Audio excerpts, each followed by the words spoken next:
Ini ya. Kowe mung buru keuntungan tok.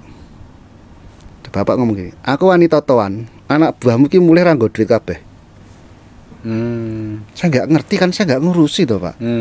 Mereka tiap minggu saya bayar toh Pak. Tiap minggu itu bayaran. Tapi bener Pak. Ternyata nggak bawa. Saya balik lagi ke Madiun, itu yang namanya kasir saya itu udah ngomong masih cacah bone sokaen. Loh. Kan kalau di Sri Mulat itu kalau kelilingan tuh bayar 2 kali lipat di panggung. Umpamanya dia di panggung itu umpamanya 100.000 umpamanya. Kalau main di luar dia 200.000. Loh kan main double. Bayarnya double. Entak Mas do judi kabeh. Salam sehat selamat dunia akhirat. 1 jam saja biar paham. Terus Bapak sama Ibu buat Avon, ya kan? Bu Sri bawa Avon, akhirnya sampai terkenal kemana-mana. Kedengaran wali kota Surabaya di saat itu. Apa namanya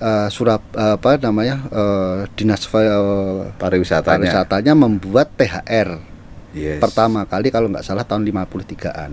THR ya, Taman Hiburan Rakyat. Ya. Bu Sri Mulat dikasih undangan, disuruh main di sana. Kalau cocok disuruh menetap, dibikinkan panggung. Oh, di Surabaya. Di Surabaya.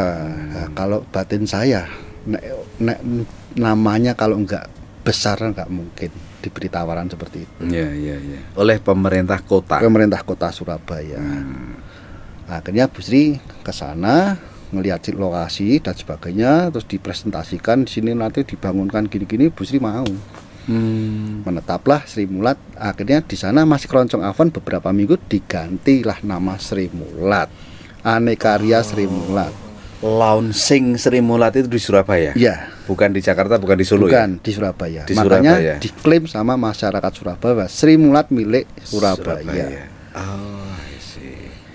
Jadi beberapa hari itu masih keroncong Avon. Masih keroncong Avon. Kenapa kok tiba-tiba Sri Mulat itu? Sri Mulat itu nama keroncongnya juga atau nama grup lawakan? Nah begini, jadi pada saat masih keroncong Avon melakukan keliling. Jadi kalau dulu itu keliling berdasarkan pasar malam, terus ditanggap sama pemilik keroncong. Kalau sekarang mendirikan keroncong sendiri, mencari pasar malam yang hidup, masuk ke situ. Avon, keroncong Avon. Nah di situ ya karena yang leadernya Bapak sendiri sama Bu Sri, otomatis yang harus cancut, harus tampil mereka. Bagaimana caranya? Yang membiayai dulu. Kemudian dengan beberapa anak buah yang lain, yang perempuan-perempuan dia dididik itu. Kemudian nah ini sebelum masuk ke Surabaya ini berprosesnya. Sebelum awalnya keroncong Avon ini sajiannya keroncong, lagu-lagu keroncong. Kemudian di sela-sela pergantian penyanyi biasanya atau pergantian lagu kan ada MC. Ada MC, oke. Nah, ini ceritanya begini. Suatu ketika itu, ini ceritanya Bapak. Suatu ketika Bu Sri ini kedatangan tamu teman dari Jogja. Waktu itu nggak disebutkan siapa namanya, nggak disebutkan. Pas main di mana itu? Saya nggak nanya. Ya, sekitar di kelilingan waktu di pasar malam. Di pasar malam. Terus? Ya intinya pokoknya, Yusri aku mulai Jogja randi sangu, udah gitu aja, udah konco-konco seniman lapas juga seniman. Ya wis gampang gitu. Terus aku ya wangono bengi. Ngopo wangi apa yu? Biasa main. Dadi apa? Ya nge-MC mbak aku. Oh iya, udah nge-MC. Ternyata disenengi. Jadi TikToknya antara Bu Sri sama si Dagelan ini itu penonton seneng. Kalau sekarang mungkin kalau dangdut kan ada MC on diteriakin. Kalau ini enggak, seneng. Wah, malah ketawa. Bapak melihat ini kok disenengi gitu loh. Akhirnya yang besok itu harusnya si pelawak ini pulang ke Jogja, dicandet, ditahan. Sebentar, saya membayangkan campur sari sekarang itu kalau ditangkap itu kan MC-nya lucu-lucu itu juga. Kurang lebih seperti itu. Kurang lebih seperti itu. Terus disandet pokoknya. Disandet sama Bapak. Udah, jangan pulang dulu. Karena besok itu malam minggu katanya gitu. Pasti banyak penonton. Banyak penonton. Oke. Coba aku dibayar toh? Iya dibayar jelas gitu. Ya udah. Akhirnya bertahan seminggu. Wah, udah rame gayeng gitu. Bapak yaudah kamu pulang. Kan uangnya udah cukup nih buat pulang, malah lebih kan buat buat istilahnya buat ninggali keluarganya. Kamu nyari temen 2 atau 3 orang. Nanti di sini kita bikin fragmen di sela-sela ini gitu. Udah balik ke Jogja, kemudian seminggu kemudian balik lagi dengan teman-teman yang lain. Nah, kalau waktu itu kalau nggak salah Pak Brontoyudo, Pak Wadino atau Pak Bandempo. Pak Bandempo juga itu ya? Ya. Terus ada Pak Sarpin, ada Pak Sarpin Romeo. Itu lagi siapa ya? Satunya Mbah Ros Geger. Mbah Ros Geger. Saya menangis semua ini. Saya menangis semua. Saya menangis. Yang paling sebentar menangi Mbah Sarpin. Tapi kalau yang lain tuh saya sampai kelas 3 SD sama masih menangis semua. Dan masih berinteraksi karena saya diangkat anak sama Pak Bandempo. Oh, karena dulu kan yang dulu jadi ini kalau dagelan jadi apa namanya? Pembantu gitu. Bukan, jadi Memedi itu loh, Dracula itu loh. Gitu. Mbah Bandempo tuh itu kan. Tuh. Nah, tuh diangkat anak sama Mbah Bandempo pernah. Makanya orang udah ngomong Bandempo asli namanya Wadino dan pelawak Sri Mulat yang dari Jogja dulu itu kebanyakan Chinese. Banyak yang nggak tahu. Tapi yang jadi Chinese di Sri Mulat itu wong Jawa asli malahan. Li Bampo itu nama Li Bampo itu Jawa asli. Itu Pak Atmo namanya asli. Itu wong Surabaya. Itu Pak Atmo itu orang Jawa asli, tapi yang lain-lainnya tuh Mbah Brontoyudo, namanya Brontoyudo, Bandempo itu Chinese itu asli. Gitu. Tapi bapak tapi sudah menyatu. Sudah menyatu. Ya, Chinese sekarang kan juga Jawa, luwih Jawa nih. Saya pernah ditanya sama teman-teman orang-orang Chinese di Solo kan. Emang ada pelawak dari Chinese? Tak sebutke loh saya. Nih Sri Mulat ini loh banyak juga ya. Nah, Paul Poli itu apa enggak Chinese? Manado Chinese. Oh ya yang gede dhuwur itu ya. Ya dari hantu juga itu. Ya, itu juga. Yongki juga ada di hantu itu ya. Chinese juga ada. Di kesenian tuh kita nggak memikirkan hal-hal seperti itu. Dan saya ngomong saya dari kecil tuh nggak dididik seperti diskriminasi gitu-gitu, ras-ras tuh nggak dididik kok. Makanya saya heran dengan adanya zaman sekarang kok ini dibedake ngono dibedake. Akhirnya bingung saya ngantian. Ini karepe apa gitu loh. Iya. Bapak saya pokoknya kalau bapak saya wis kamu berkarya selesai. Iya. Itu aja. Sepak bola seni itu sebenarnya menyatukan semua ragam ya. Betul. Gitu. Jadi nah, kita kembali lagi tadi. Nah, setelah itu para pelawaknya datang. Yang awalnya sajian keroncong ini 1 jam. Itu didominasi lagu sama musik itu kira-kira sekitar 60%. 40% yang MC dan sebagainya itu. Dibalik sama Bapak. Yang 40% keroncongnya, yang 60% dagelannya karena ada fragmennya. Sudah ada pemain dari Jogja 3-4 orang ini, tambah Busri. Jadi fragmen itu maksudnya adalah dagelan yang ada ceritanya. Ya. Kalau umpamanya wayang kulit sekarang tuh sinden dengan bintang tamu ada fragmen kecil-kecil. Gitu ya. Seperti itu. Jadi dikasih seperti itu. Penonton kok seneng. Akhirnya terus sajian musik keroncong dirubah lagi. Tidak hanya keroncong, ada musik pop, ada musik barat, ada musik jadi berbagai genre musik dimasukkan. Jadi yang nabuh ya itu. Ya itu. Oh, berarti ahli-ahli semua juga. Memang ahli-ahli semua. Betul. Jadi mereka main lagu apa? Kalau di Sri Mulat itu bisa ditanyakan ke pemain-pemain Sri Mulat musik yang salah satunya di Solo yang masih hidup itu Mas Bambang Cekruk, bapaknya. Mas Bambang Cekruk, tahu itu kan beliau juga salah satu muridnya bapak saya, melodinya. Nah, beliau tahu sekali karena di Sri Mulat harus bisa memainkan semua genre dari pop, dangdut, jazz apapun harus bisa. Salsa. Mas Bambang all round gitu ya. Harus bisa. Nah, setelah itu loh kok penonton saya gelem. Akhirnya malah dari penonton wah dagelannya kurang suwe. Gitu. Iya. Itu partai awal 1 babak dulu, Pak. Iya. Di 60%, 40% tuh Yang awalnya keroncongnya 60% dibalik yang 60% jadi pelawak-lawaknya. Iya. Terus penonton minta lagi kok cepet men ya, jeneng wong seneng guyu-guyu kan cepet Pak. Iya dah. Nah, akhirnya akhirnya Bapak dipisah jadi 2 babak. Per babak itu durasinya 40 menit. Per babak panjang. 40 menit ya. Oke. Satu babak 1, babak 2. Lah terus sajiannya dirubah seperti ini. Pertama itu 6 lagu.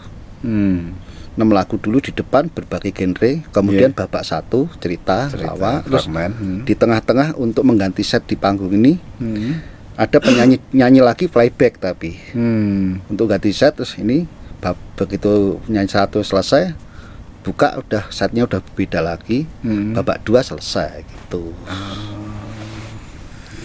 Gitu ya.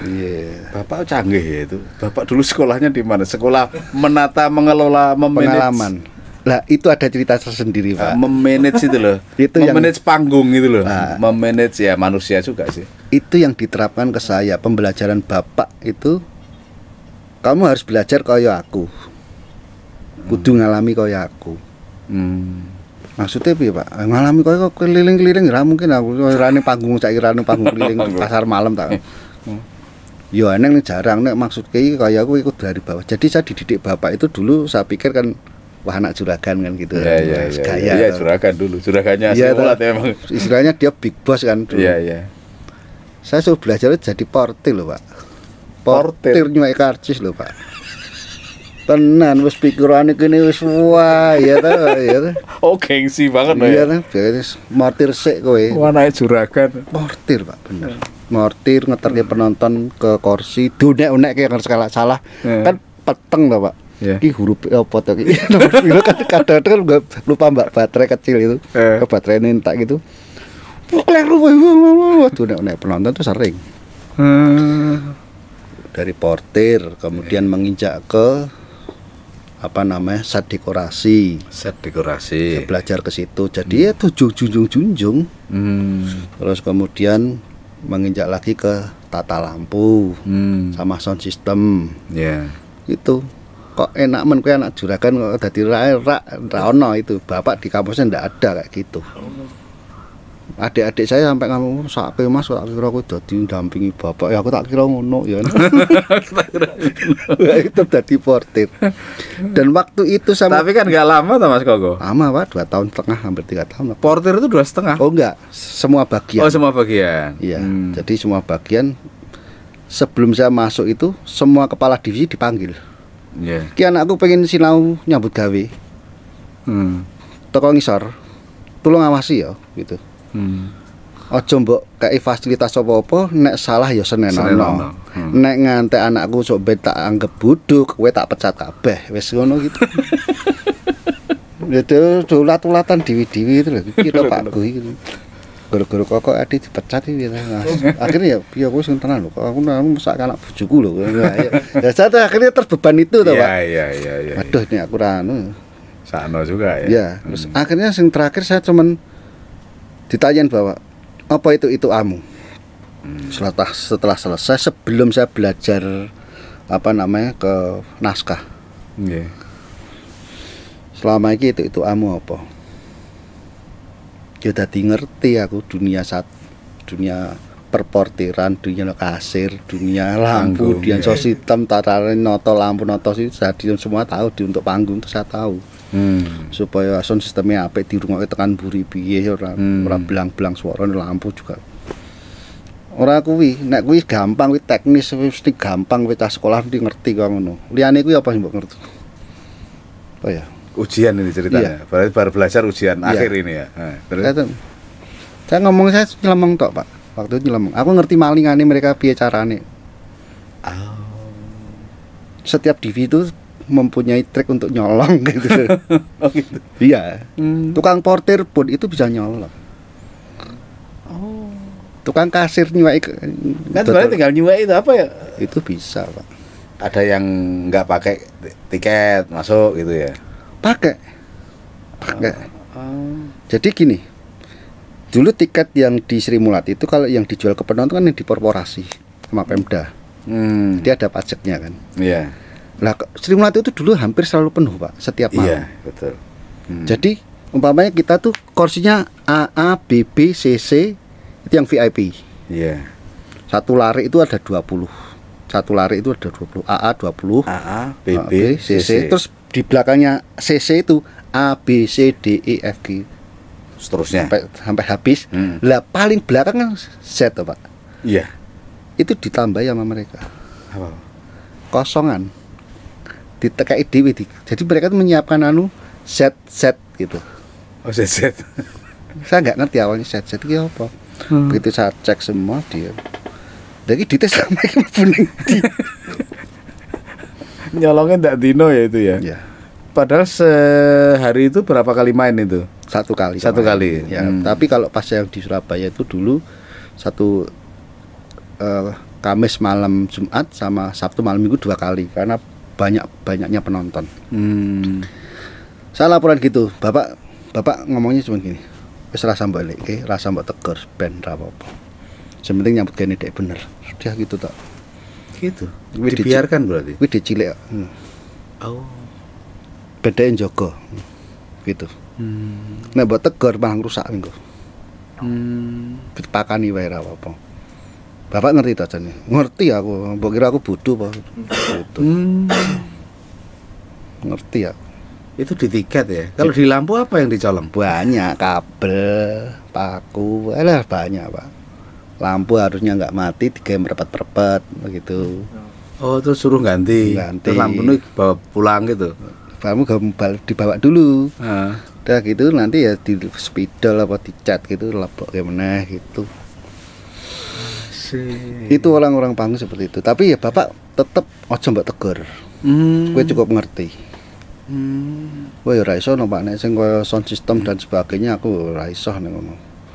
Ya, mahal-mahal kan iya itu kan mahal. Ya. Karena Bapak itu kalau masalah alat musik tuh nggak mau yang lokal, Pak. Betul. Dari sound system, alat musik, gitar tuh nggak ada sejarah Sri Mulat pakai musik. Mesti minimal tuh Stratocaster dulu. Fender semua. Fender semua ya. Speakernya Marshall semua. Paling elek itu paling elek itu PV, itu paling jelek. PV ya. Itu Roland itu beberapa. Itu kan dulu kan masih build up semua. Oh, iya, belum ada yang sekarang buatan Indonesia ada, betul. Cina banyak ya. Mic-nya Shure semua nggak mau. Shure semua. Dan Bapak selalu mendatangkan konsultannya. Langsung jadi masang ini saya disuruh ngelihat. Wis sinau kuwi, carane masang piye, kabelnya bener rapi piye. Itu saya belajar sama orang-orang itu luar biasa memang. Jadi suaranya ben terus piye suaranya speakernya ternyata selama ini jadi ternyata selama ini speakernya itu keliru. Jadi speaker waktu itu speaker yang untuk vokal dengan suara vokalan untuk musik itu dijadiin satu. Dan ternyata nggak boleh ada speaker khusus untuk vokal sendiri. Akhirnya dibeli waktu itu, Bapak beli. Ternyata benar, jadi suara vokal pelawak itu bisa kedengaran utuh gitu. Utuh kempal gitu. Kalau pakai speaker yang untuk musik suaranya gaung kadang-kadang gitu. Itu saya belajar juga. Termasuk ruangannya yang artistik ya, bukan akustik ya.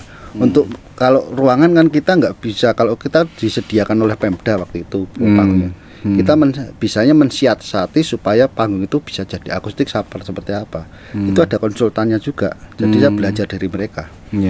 Pasang ini, pasang itu, pasang ini. Dari alat yang paling murah, bahan yang paling murah sampai paling mahal, saya pernah ngelakoni semua itu. Saya diajari gitu loh. Iya. Jadi ya pengalaman demi pengalaman, akhirnya dari jam terbang itu ya saya merasa banyak dapat ilmu lah waktu itu. Jadi tapi di luar itu pun, artinya di luar ilmu panggung pun juga sebenarnya banyak sekali. Umpamanya kita pas di pasar malam, ternyata di pasar malam itu di zaman dulu Pak, itu pasar malam pasti ada perjudian. Oh iya. Nah, saya banyak belajar dari tidak tokoh. Hanya zaman dulu, kemarin juga ada kelihatannya. Oh iya, muter-muter itu kan. Oh saya nggak, iya kan. Seperti itu, betul. Apa otok gitu betul, kan. Ya seperti itu. Nah, saya pas di rumah, waktu di rumah waktu itu ada orang nyari bapak waktu itu lagi pergi keluar sama sopirnya, sama wakilnya, ngobrol sama saya. Terus akhirnya dia ngomong, nanti tolong sampaikan bapak ini saya datang gini. Nah, dia nawarin Srimulat untuk main di pasar malam itu. Tawarannya nyinyir pak, nyinyir banget. Tawarannya nyinyir Banget. Gimana? Operasional saya ditanggung. Wih, hebat. Pindahan ditanggung. Hebat. Ya toh. Kita semua dikasih rumah mes yang layak. Wih. Kalau duluan tidur di panggung. Iya. Ya, dikasih mes yang layak. Ya maksudnya losmen Melati di zaman dulu lah. Itu sudah lumayan layak gitu. Sudah layak bagi seniman itu layak. Terus yang paling penting apa?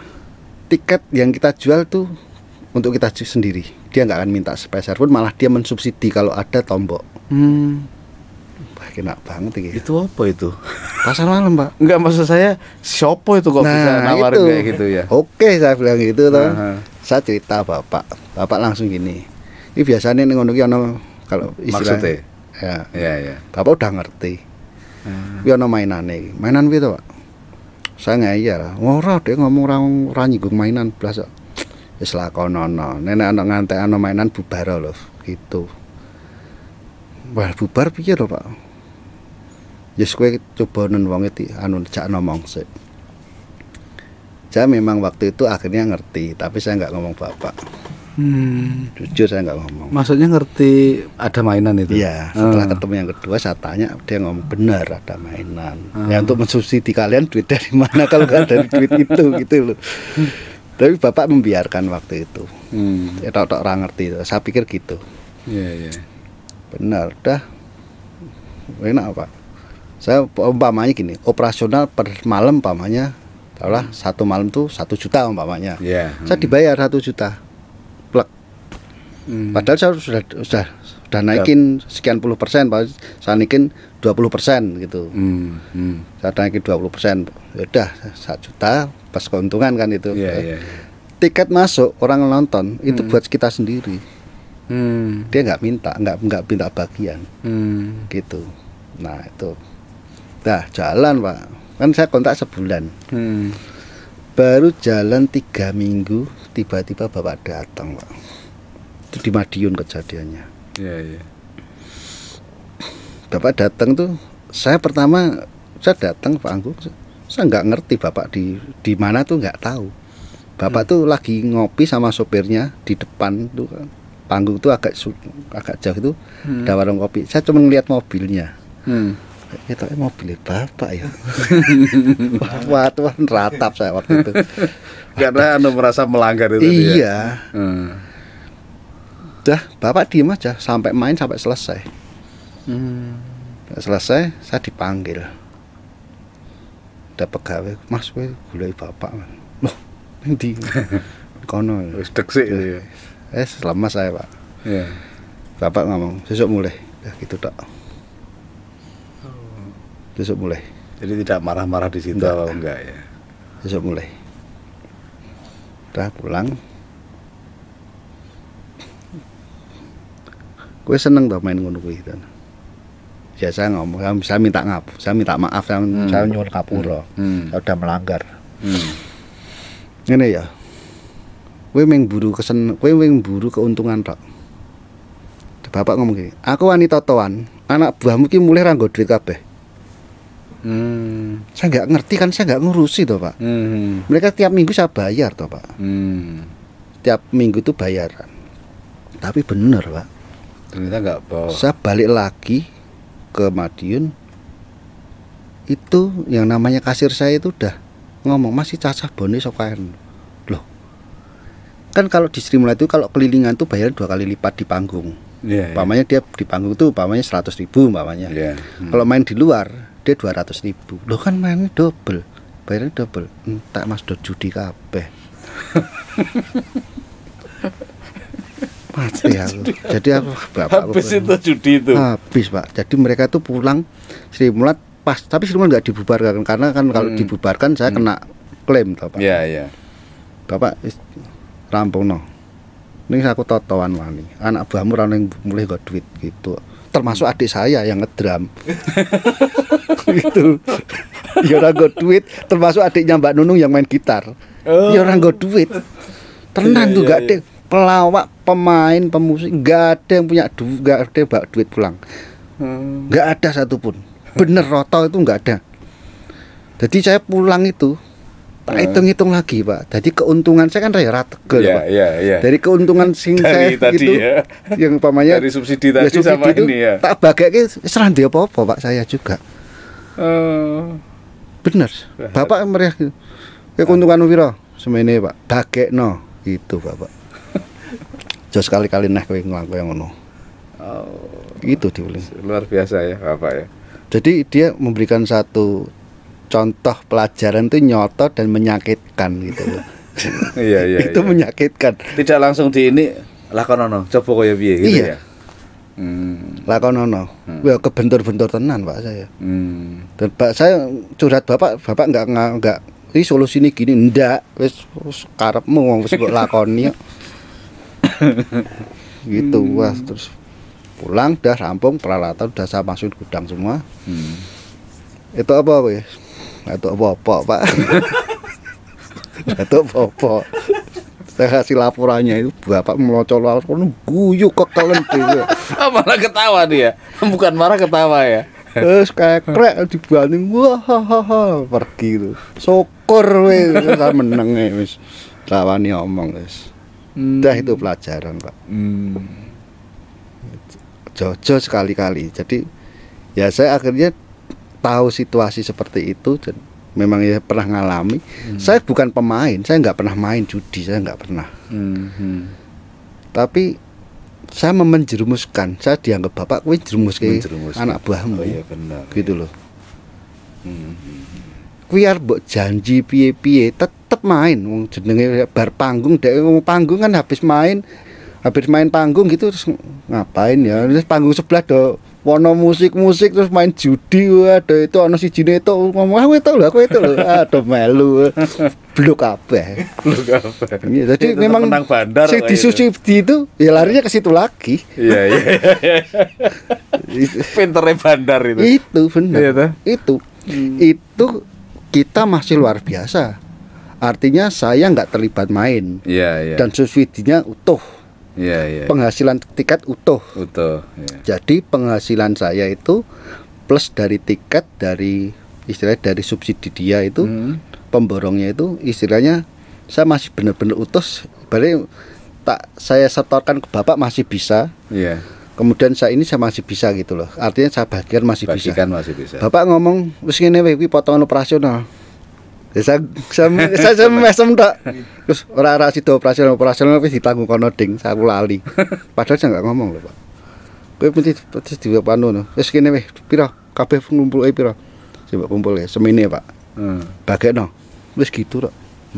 Mesake keluargane. Luar biasa. Bagekno. Mesake keluargane. Ya udah saya bagikan. Ya mereka akhirnya mendapatkan sesuai saya hitung Pak. Saya hitung nih Pak. Iya. Yang dia dapatkan itu ya persis kalau dia main sebulan honornya. Gimana itu Pak? Yang hilang di main tadi ya? Iya. Kekijalan balik. Itu ya. Balik itu ya. Daripada nak buahmu mulai malah engko padu karo bojone. Ribut ra nggo apa-apa. Iya. Akhirnya mengganggu juga jadi pemain kan. Bagekno. Kowe ngomong paman ya ternyata bener ada istri-istri mereka beberapa datang ke rumah bapak nyariin bapak. Saya temuin. Napa lah bojoku mulai ra nggo duit Mas jarine dite sih anu. Jadi dite sih digawa karo manajemen. Tadi ya tak iyane tak. Bagi iki lagi dihitung ya bilang gitu. Saya enggak ngomong ke mereka nek bojone udah main ya. Saya enggak ngomong. Bapak juga aja ngomong-ngomongke, ndak ribut. Akhirnya bapak waktu itu ya bagekno. Ya udah. Begitu tak hitung kok ya pas sih.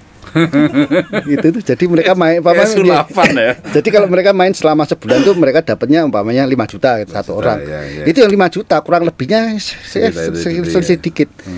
Pak kok pas ya? Wah, kowe nek pengen ngerti. Eloke Gusti Allah nang kono kuwi. Bapak gitu. Iya. Lah kowe ya setok, aku setok, Pak ya. Ya wis. Wong itu apa itu adik-adikmu dulu-dulu ya setok kan banyak saudara yang ikut waktu itu ada jadi kru ada ini tapi dengan pengorbanan manajemen artinya Pak Teguh nggak dapat bapak nggak dapat apa-apa ya, tapi berkorban untuk itu kan ya. Terus ya itu setelah itu Bapak berselang ya sekitar 1-2 minggu itu di balik Kambang waktu itu. Timu kelompok nol. Waduh, iki apa meneh gitu. So ben sekali-kali kowe main ning gone pasar malam sing ana mainane. Mbok kowe arep melu Srimulat ora kowe wis ora melu Srimulat aja main ning kono. Rusak kowe gitu. Mesakno anak bojomu sing nunggu ning omah gitu. Bapak cuma gitu tok.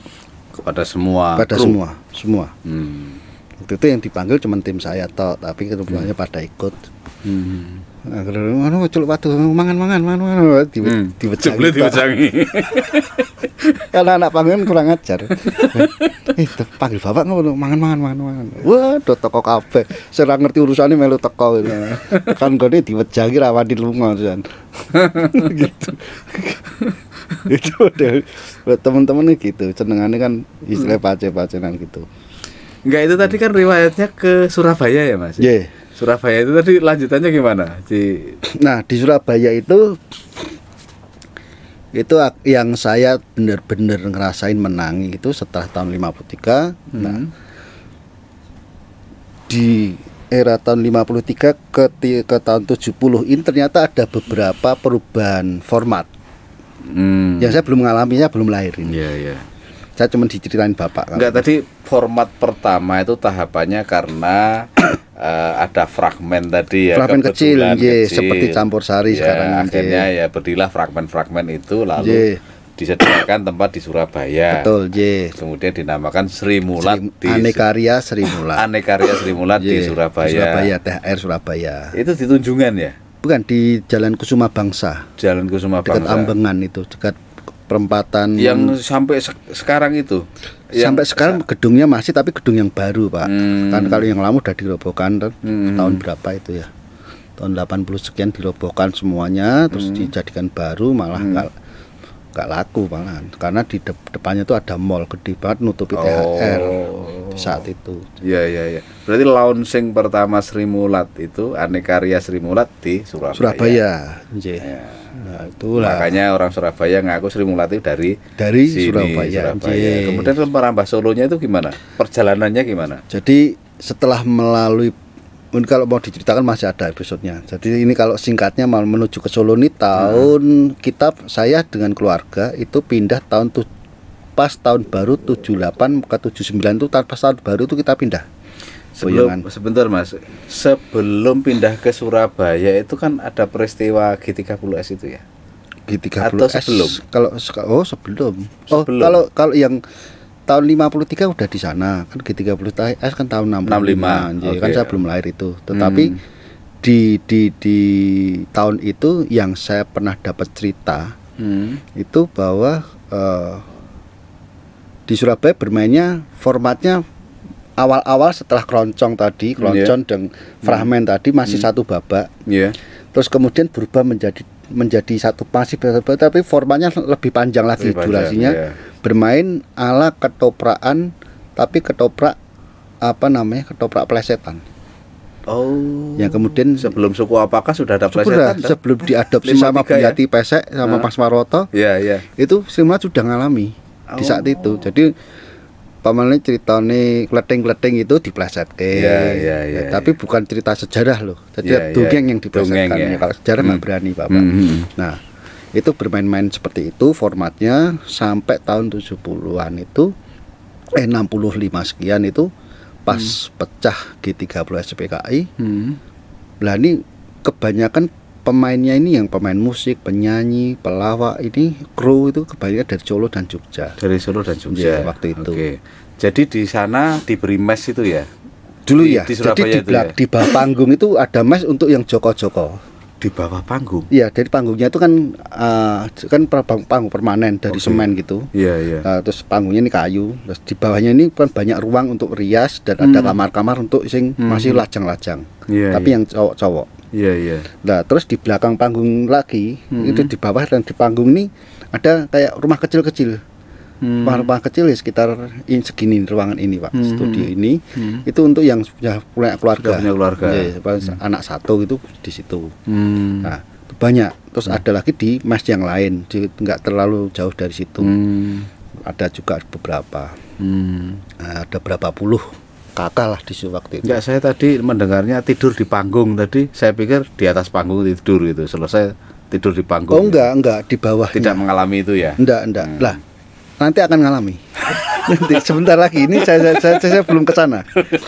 Nanti. Nah, setelah peristiwa pecah G30 SPK ini, Iya. pemainnya pada resah. Keluarga aku piye?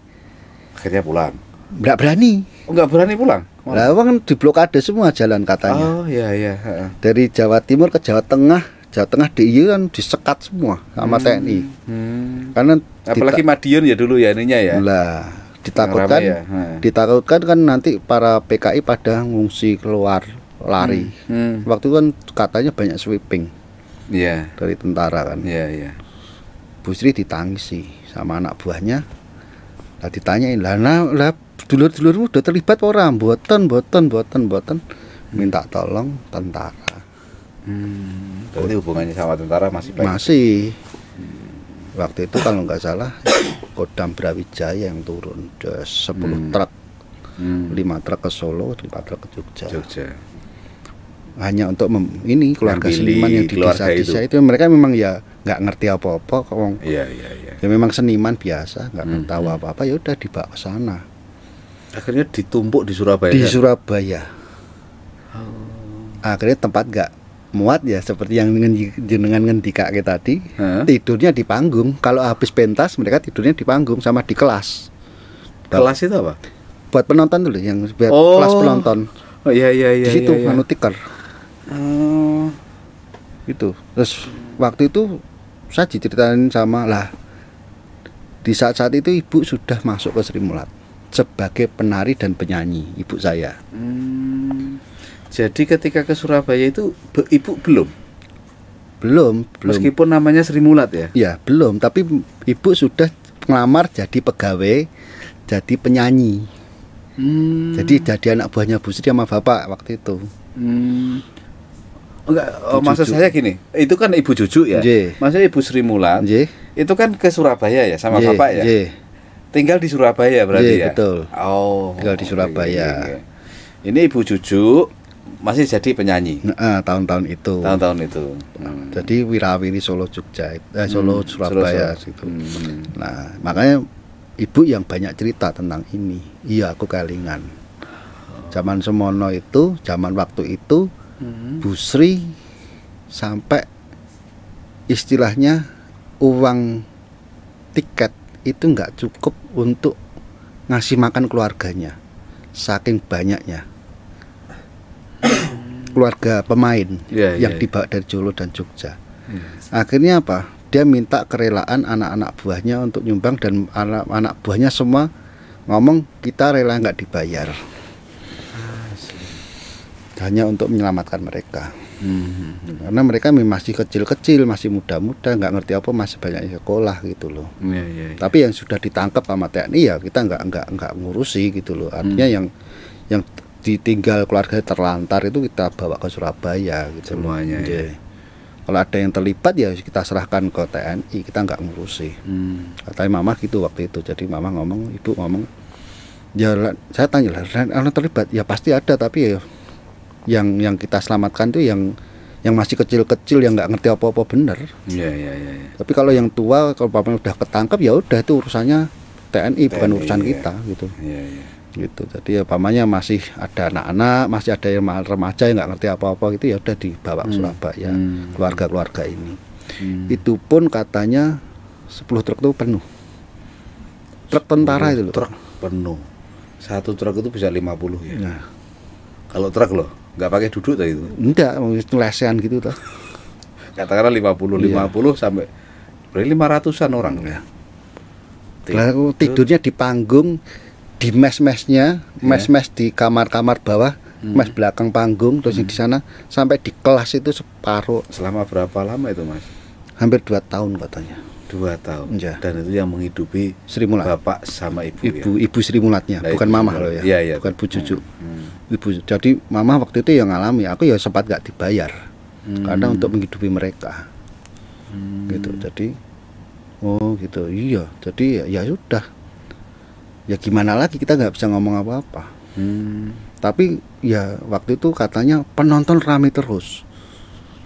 Tapi meskipun rame, itu tetap nggak cukup untuk bayar itu untuk Ya, karena ngurusi orang segitu banyak ya, katanya. ratusan ya. Iya. Dan itu apa pemerintah Surabaya waktu itu ya melalui Kodam waktu itu kesehatan disupport. Kesehatan support sama tentara terus. Karena takutnya kan nanti bawa penyakit dan sebagainya waktu itu. Iya, Yang iya. saya pernah diceritain gitu. Jadi oh gitu ya. Pengorbanannya sampai segitu ya. Ngeri banget ya. Saya bayangin gitu loh. Saya bayangin karena saya juga mengalami pegang panggung beberapa tahun itu ya. Ya akhirnya